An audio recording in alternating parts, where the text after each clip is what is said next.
sympathy, assurances, empty grammar that makes no sense to anyone in pain. But condolences do not stop bullets. Speeches do not shield communities. Press statements do not raise the dead. The dead is dead and gone, and the pain lives with the people. Families, friends, community people. That's where the real pain lives. I am angry. I am disgusted, and I am livid. I don't understand how much is a human life worth in Nigeria. What does the life of a Nigerian mean to the Nigerian people and government? Because this country has become a place where citizens are slaughtered and the people in power still manage to behave as if the real national emergency is party congress. Party conventions, elections, defections, alignments, and political chairs. Human lives are being buried and politicians are still busy counting delegates. Families are crying over corpses and government officials are still obsessed with positions, power blocks, and the next context. This is not leadership at all. This is moral bankruptcy. That is what this is. We have no value for the lives of Nigerians.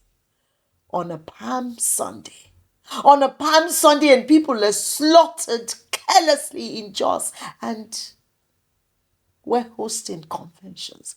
What happened in Jos was not an accident. It was not a misunderstanding. It was another savage reminder that Nigerians live and their lives have become cheap in the hands of a state that is too slow to protect, too weak to prevent, and too comfortable, issuing statements about the blood and after the blood has dried up.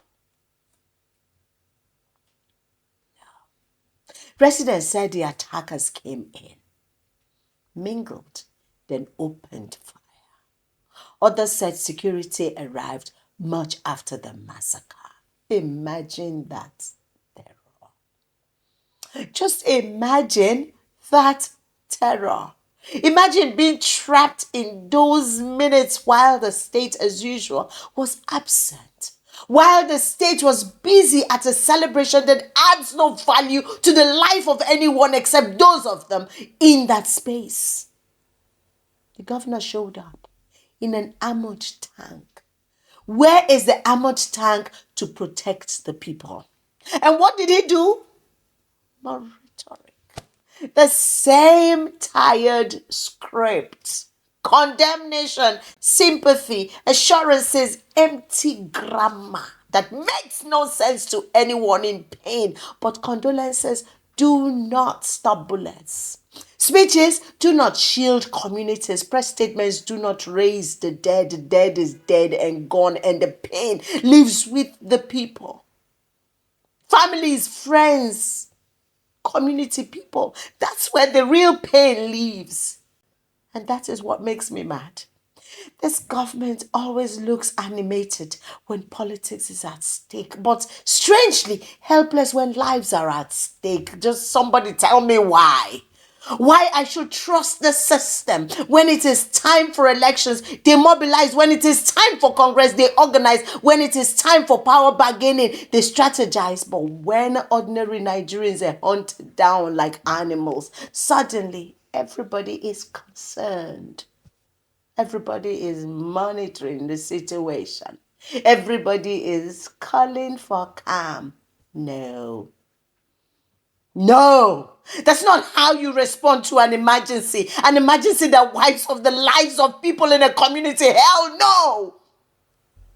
To hell with that nonsense rhetoric, nonsense presentation, and call it for calm. Calm from who? People who are in mourning and in pain?